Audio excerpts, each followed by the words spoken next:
D block chapter में हम लोग थ्री प्रॉपर्टीज पढ़ने के बाद अब हम लोग फोर्थ प्रॉपर्टी पढ़ेंगे। थ्री प्रॉपर्टीज में क्या क्या हम लोग पढ़ चुके हैं एक बार रिवीजन कर लेंगे। पहला प्रॉपर्टी था वेरिएबल ऑक्सीडेशन स्टेट, सेकेंड था coloured properties and third one is magnetic property. हमने बहुत सारे उस पर क्वेश्चन भी किए हुए थे जो डिफरेंट एग्जामिनेशन में पूछे हुए थे। अगला प्रॉपर्टीज हम लोग पढ़ेंगे कैटालिटिक प्रॉपर्टीज। अब कैटालिटिक प्रॉपर्टीज होता क्या है, तो सबसे पहले हम लोग कैटलिस्ट के बारे में जानेंगे। तो कैटलिस्ट जो हम लोग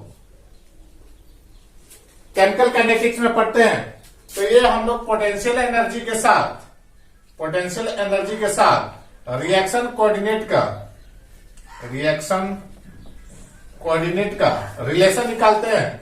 तो जैसे ये क्या होता है, यहां पे ये एक एनर्जी बैरियर होता है, कोई भी रिएक्शन होता है तो यहां से ही समझा जाता है। तो क्या होता है, मानो यहाँ पे ई आर यानी कि एनर्जी ऑफ रिएक्टेंट है। ई आर मतलब एनर्जी ऑफ रिएक्टेंट। अब किसी भी रिएक्शन को पूरा होना है तो ये एक्टिवेशन एनर्जी का जो बैरियर यानी कि एनर्जी बैरियर है, इसको पार करना होगा। यहाँ पे जैसे टच करेगा उसके बाद से ही वो प्रोडक्ट फॉर्म करेगा। तो मानिए एक रिएक्शन यहाँ पे हुआ और ये यहाँ पे आके प्रोडक्ट बना लिया ईपी, यानी कि ये हो गया एनर्जी ऑफ प्रोडक्ट। अब यहाँ पे ये E R energy of reactant था और यहां से यहां तक पहुंचाने में जो एनर्जी एक्सटर्नल एनर्जी दिया जाता है उसी को हम लोग क्या बोलते हैं, एक्टिवेशन एनर्जी बोलते हैं। अब ये तो था विदाउट कैटलिस्ट, हमने क्या किया, ये रिएक्शन को परफॉर्म किया।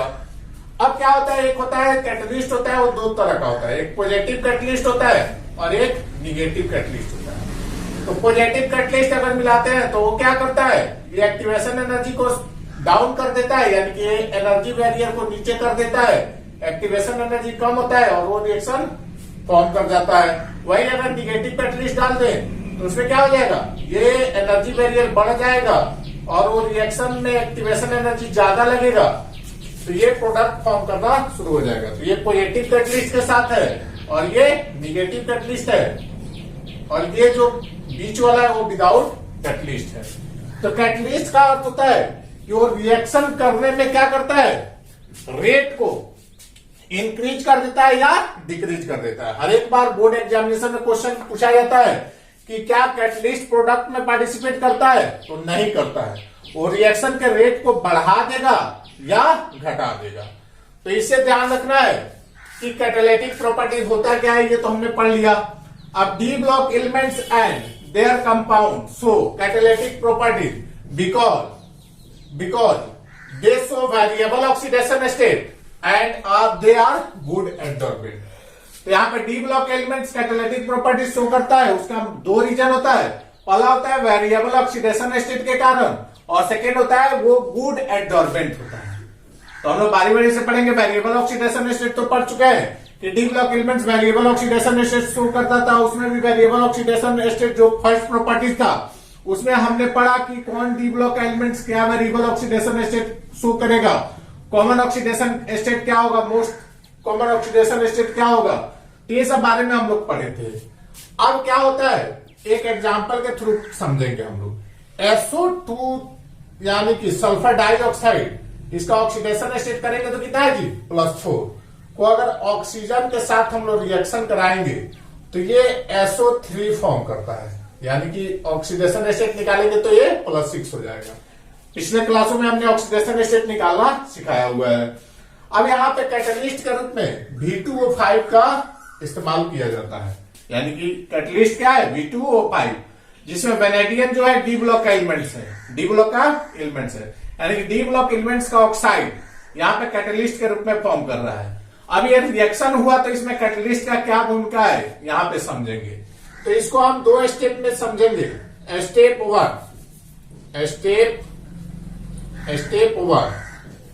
वन में होता ये है कि SO2 जो होता है +4 ऑक्सीडेशन स्टेट में होता है और ये इस कैटलिस्ट से रिएक्शन करता है V2O5।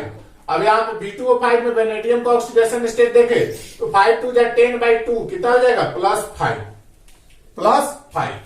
अब यहाँ पे रेडॉक्स रिएक्शन फॉर्म होगा। अब ये +4 से इसको कहा जाना है, +6 पे जाना है, तो इसके लिए इसको ऑक्सीडेशन करना होगा, यानी कि ऑक्सीडेशन नंबर को इंक्रीज करना है, ऑक्सीडेशन करना होगा। तो ये अगर ऑक्सीडेशन करेगा यानी कि ये रिड्यूसिंग एजेंट की तरह वर्क करेगा, तो इसको ऑक्सीडाइजिंग एजेंट की तरह वर्क करना होगा। किसके तरह? ऑक्सीडाइजिंग, यानी कि इसको रिडक्शन करना होगा। क्या करना होगा? रिडक्शन। अब SO2 से SO3 पे पहुंच गया, यानी कि ऑक्सीडेशन किया, और जो ऑक्सीडेशन करता है वो क्या होता है? रिड्यूसिंग एजेंट होता है। और V2O5 प्लस 5 ऑक्सीडेशन स्टेट पे था, अब ये रिडक्शन करेगा, और रिडक्शन करने के बाद ये V2O4 बना लेता है, यानी कि ये 4⁸ प्लस 4 ऑक्सीडेशन स्टेट पे पहुंच गया। लेकिन हमने बताया था एक बात कि कैटलिस्ट वह होता है जो रिएक्शन में तो पार्टिसिपेट करता है लेकिन प्रोडक्ट में नहीं आता है। वो रेट को इंक्रीज कर देगा या डिक्रीज कर देगा, बस उसका वर्क यही होता है। तो यहाँ पे ये तो प्रोडक्ट है, लेकिन स्टेप 2 में क्या होता है? स्टेप 2 में ये V2O4 जो है ये हाफ O2 से रिएक्शन कर लेता है। यहाँ पे जो O2 है उसे रिएक्शन कर लेगा, और O2 क्या होता है? Addition of oxygen is known as oxidation. तो ये +4 पे है, ये इससे रिएक्शन करेगा और अपना ऑक्सीडेशन करके ये कहां पहुंच जाएगा? V2O5, यानी कि अपना ऑक्सीडेशन स्टेट कर लिया, ऑक्सीडेशन करके ये अपना पहले वाला ऑक्सीडेशन स्टेट को गेन कर लेता है, और ये क्या होता है? कैटलिस्ट की तरह वर्क करता है। तो आप लोगों को समझ में आ गया होगा ये पॉसिबल क्यों हुआ, क्योंकि वेनेडियम जो है +5 स्टेट में भी रह सकता है और +4 स्टेट में रह सकता है, यानी कि वेरिएबल ऑक्सीडेशन स्टेट शो कर सकता है। तो पहला तो रीजन क्लियर हो गया। और सेकेंड आया गुड एडजॉर्बेंट। गुड एडजॉर्बेंट, अब गुड एडजॉर्बेंट क्या होता है? डी ब्लॉक का एलिमेंट जो होता है गुड एडजॉर्बेंट की तरह वर्क करता है। अब एडजॉर्बेंट होता क्या है ये समझेंगे, यानी कि ऐसा कोई भी चीज जिसके ऊपर अपने ऊपर किसी चीज को बैठा सके उसे ही एडजॉर्बेंट कहते हैं, और वो प्रक्रिया जो होता है एडजॉर्प्शन कहलाता है। यानी कि ये एडजॉर्बेंट है, क्योंकि अगर मानिए बर्फ का टुकड़ा हो गया, उसके ऊपर बहुत सारे धूल कण आके चिपक गए हैं, तो बर्फ का टुकड़ा जो होगा वो क्या हो जाएगा? एडजॉर्बेंट। समझना है, एक होता है एडजॉर्प्शन और एक होता है एब्जॉर्प्शन। एक ADSORPTION एडजॉर्प्शन, और एक होता है एब्जॉर्प्शन। यहां पे डिफरेंस समझ लेना है। एब्जॉर्प्शन मतलब क्या होता है? जैसे पानी को रुई क्या करता है? एब्जॉर्ब कर लेता है, यानी कि अंदर सूख लेता है। लेकिन एब्जॉर्प्शन क्या होता है? ये सरफेस फेनोमेना होता है, ये सरफेस फेनोमेनन होता है, सरफेस फेनोमेनन। तो ध्यान रखना है, एब्जॉर्प्शन होता है वो सरफेस पे होता है, और एब्जॉर्प्शन होता है वो क्या होता है? इंटरनल प्रोसेस होता है। तो ये एडजॉर्बेंट की तरह काम करेगा। किसके तरह? एडजॉर्बेंट, एडजॉर्बेंट की तरह काम करेगा। और ये फेनोमेना जो है वो कौन सा फेनोमेना कहलाएगा? एडजॉर्प्शन कहलाएगा। क्या कहलाएगा? एडजॉर्प्शन फेनोमेना कहलाएगा। तो ये गुड एडजॉर्बेंट होता है, क्योंकि ये अपने सरफेस पे क्या करता है? किसी भी चीज को रखना, मतलब कंटेन कर लेता है, इसीलिए ये गुड एडजॉर्बेंट होता है। और गुड एडजॉर्बेंट होने के कारण ये क्या करता है? कैटालिटिक प्रॉपर्टीज को शो करता है। तो अगर कोई पूछे कि catalytic property D block element show करता है, क्यों करता है, तो सबसे पहले कैटलिस्ट के बारे में हम लोग जान गए। दूसरा वेरिएबल ऑक्सीडेशन स्टेट और गुड एडजॉर्बेंट होने के कारण। वेरिएबल ऑक्सीडेशन स्टेट के एग्जांपल के साथ हमने बता दिया, और ये एडजॉर्बेंट क्या होता है, एडजॉर्प्शन क्या होता है, ये हमने बता दिया। अब हम लोग कुछ और देखेंगे डी ब्लॉक एलिमेंट्स को जो कैटालिटिक प्रॉपर्टीज को शो कर रहा है।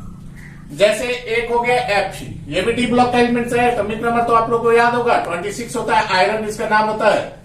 तो ये आयरन जो होता है ये formation of ammonia bye Haber process, यानी कि हैबर प्रोसेस से जो अमोनिया बनाया जाता है, NH3 का फॉर्मेशन होता है, N2 + H2 मिलके NH3 बनाता है। इस प्रोसेस यहां पे क्या रहता है? कैटलिस्ट के रूप में वर्क करता है Fe। तो यही क्या कहलाता है? ये कैटलिस्ट के रूप में कौन काम कर रहा है? आयरन। और ये प्रोसेस क्या कहलाता है? Haber process. दूसरा अभी आप लोगों ने देखा है V2O5, यानी कि H2SO4 का फॉर्मेशन में होता है कांटेक्ट प्रोसेस। ये क्वेश्चन आता है, आप लोग याद रखेंगे। हैबर प्रोसेस से क्या बनता है? अमोनिया। अमोनिया का फॉर्मूला होता है NH3। V2O5 कैटलिस्ट के रूप में किसके? H2SO4 के फॉर्मेशन में होता है बाय कांटेक्ट प्रोसेस। ये प्रोसेस का नाम क्या है? Contact process. तो प्रोसेस से रिलेटेड क्वेश्चन आता है कि कांटेक्ट प्रोसेस से किसको बनाया जाता है, या H2SO4 कौन से प्रोसेस से फॉर्मेशन किया जाता है, फॉर्म किया जाता है। तो H2SO4 कैसे +6 ऑक्सीडेशन स्टेट है, और SO3 में भी देखें कितना है, +6 ऑक्सीडेशन स्टेट है। थर्ड है PT platinum, formation of HNO3 by Ostwald process. याद रखना है, ओस्टवाल्ड प्रोसेस से किसका फॉर्मेशन किया जाता है, ये नाइट्रिक एसिड का, यानी कि HNO3 का। फिर आ गया 4th नंबर पे निकल है, formation of oil bye hydrogenation process. Hydrogenation process से हम लोग क्या करते हैं, ऑयल को फॉर्म करते हैं। उसमें कैटलिस्ट के रूप में क्या वर्क करता है, निकल वर्क करता है। अब आ गया AgBr, ये black and white photography plate में यूज होता है, और Cu जो होता है डिहाइड्रेशन ऑफ एल्कोहल में यूज किया जाता है। ये डिफरेंट कैटलिस्ट हो गए जिसका वर्क हम लोगों ने यहां पे देखा।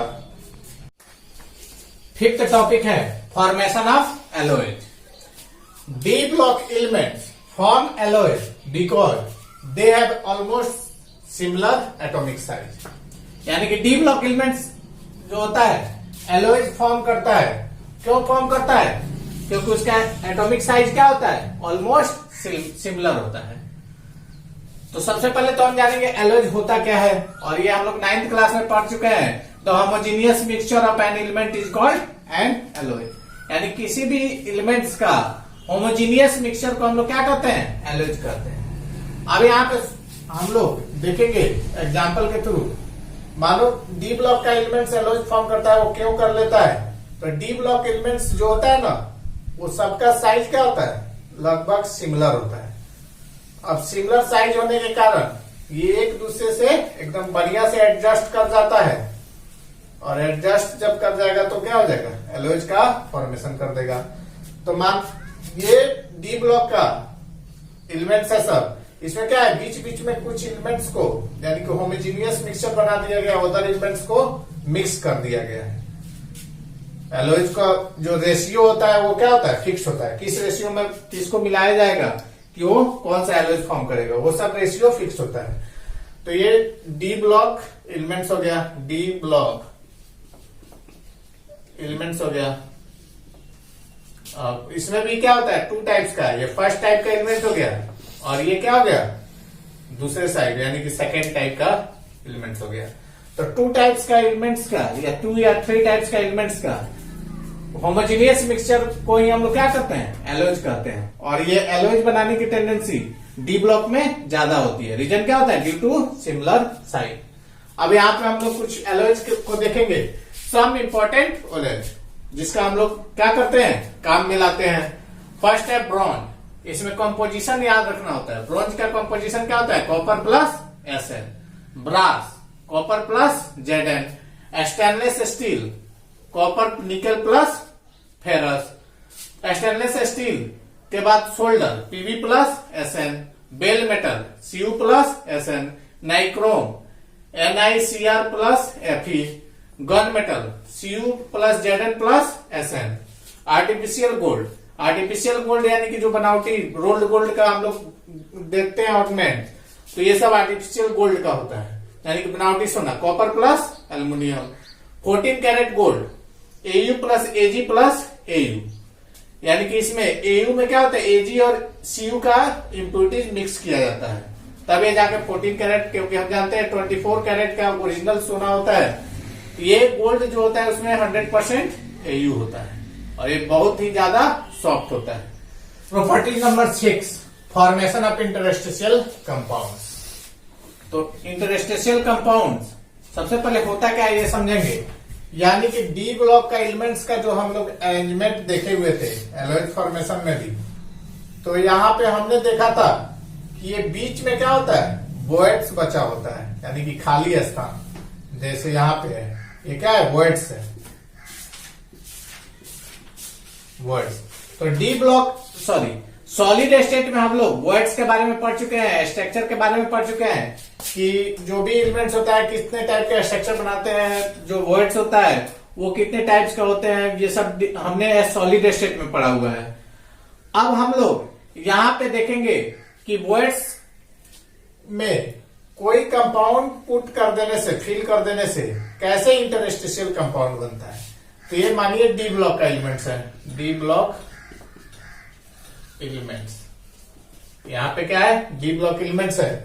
और इस डिस ब्लॉक एलिमेंट्स का जो ये गैप है यानी कि वॉइड्स है, तो इसमें क्या करते रहते हैं, स्मॉल एलिमेंट्स को फिलअप कर देते हैं, small elements like hydrogen, boron, carbon, nitrogen, ये चारों में से कोई फिलअप कर देते हैं और ये जो कंपाउंड फॉर्म करता है ये क्या है, इंटरस्टिशियल कंपाउंड है।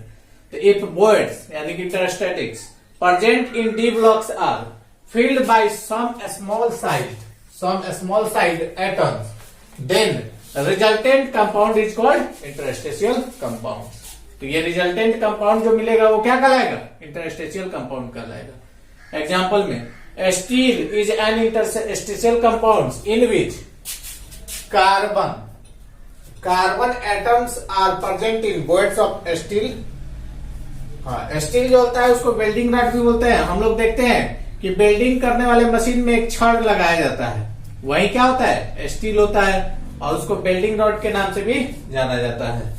Interstitial compound can form non stoichiometric formula. Interstitial compound कैसा फार्मूला फॉर्म कर सकते हैं, नॉन स्टोइकोमेट्रिक। अब स्टोइकोमेट्रिक क्या होता है, नॉन स्टोइकोमेट्रिक क्या होता है वो समझना है। तो वैसा कंपाउंड जो सिंपल रेशियो में फॉर्म करता है तो उसे स्टोइकोमेट्रिक फार्मूला बोलते हैं या स्टोइकोमेट्रिक कंपाउंड बोलते हैं। और नॉन स्टोइकोमेट्रिक कंपाउंड यानी कि वैसा कंपाउंड जो सिंपल रेशियो में नहीं होता है तो उसे क्या कहते हैं, नॉन स्टोइकोमेट्रिक कंपाउंड बोलते हैं। जैसे ये जो भी है ये सब क्या है, सिंपल रेशियो में, NaCl, FeO, Fe2O3, ये सब क्या है, सिंपल रेशियो में है, 1:1, 1:1, 2:3, ये सब सिंपल रेशियो में है। तो ये सब स्टोइकोमेट्रिक कंपाउंड होता है। वही यहां पे हम देख रहे हैं कि FeO, Fe 0.93O, Ni 0.98O, यानी कि यहाँ पे सिंपल रेशियो में नहीं है। तो ये कौन सा कंपाउंड होता है, नॉन स्टोइकोमेट्रिक कंपाउंड। और इसके बारे में हम लोग सॉलिड स्टेट में पहले ही स्टडी कर चुके हैं कि कैसे कंपोनेंट कंपोजिशन कैसे निकाला जाएगा, कि Fe में FeO जो कंपाउंड है या Fe3O4 बहुत सारे ऐसे कंपाउंड है, उसमें कंपोजिशन कैसे निकाला जाता है, किस ऑक्सीडेशन स्टेट का कितना मात्रा प्रेजेंट है। अब हम देखेंगे compound of D block. Compound of D block में यहाँ पे पोटेशियम डाइक्रोमेट जिसका फॉर्मूला होता है K2Cr2O7, K2Cr2O7। अब इसका बॉन्डिंग करते हैं, तोड़ते हैं, तो 2K प्लस और Cr2O7 -2 माइनस, यानी कि ये जो पोर्शन हो गया डाइक्रोमेट आयन बोला जाता है। डाइक्रोमेट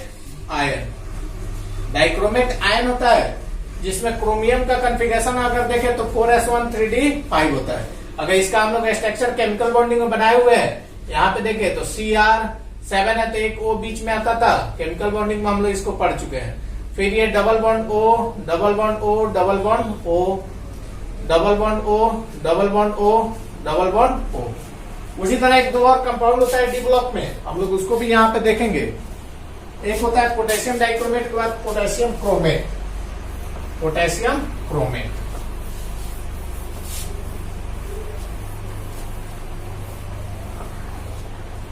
पोटेशियम क्रोमेट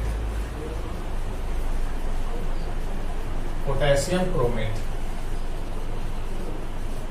और वो होता है K2Cr4, उसका फॉर्मूला होता है K2Cr4। इसको अगर बॉन्ड देखे, बॉन्डिंग इसका देखे तो 2K प्लस Cr4 पे 2 माइनस ब्रेक कर जाएगा। इसका अगर स्ट्रक्चर बनाए तो टेट्राहेड्रल स्ट्रक्चर होता है। ये 2 माइनस है तो एक O पे, यहाँ पे माइनस आ गया, एक यहाँ पे, और फिर ये डबल बॉन्ड O फॉर्म कर देता है, टेट्राहेड्रल स्ट्रक्चर बनाता है। ठीक है, ये पोटेशियम क्रोमेट हो गया। उसी तरह दो और कंपाउंड होता है मैग्नीज का। एक होता है पोटेशियम परमैग्नेट, पोटेशियम परमैग्नेट, इसको KMnO4 बोलते हैं, पोटेशियम परमैग्नेट। तो यहाँ पे KMnO4 का अगर बॉन्डिंग नेचर देखे तो K प्लस MnO4 पे क्या है माइनस। तो यहाँ पे अगर MnO4 ये है, इसको क्या बोलेंगे, पर मैग्नेट आयन बोलेंगे। क्या बोलेंगे, पर मैग्नेट आयन बोलेंगे। इसका अगर स्ट्रक्चर हम लोग देखें तो ये मैग्नीज हो गया Mn, एक O पे माइनस आ जाएगा, बाकी 3 बॉन्डिंग टेट्राहेड्रल स्ट्रक्चर हो जाएगा। कैसा हो जाएगा, टेट्राहेड्रल। ये हम लोग कहाँ पढ़ चुके हैं, सब केमिकल बॉन्डिंग में इस सब का स्टडी कर चुके हैं।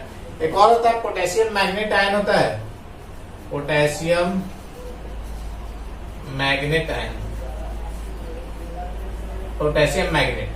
इसका फॉर्मूला आता है K2MnO4, यानी कि इसको अगर ब्रेक करेंगे तो 2K प्लस MnO4 पे क्या आ जाएगा, 2 माइनस।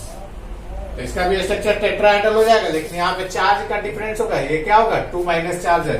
तो ये 4 कंपाउंड जो होता है वो डी ब्लॉक का कंपाउंड्स, मेन कंपाउंड्स होता है, और इसको हम लोग को बारी बारी से पढ़ने हैं।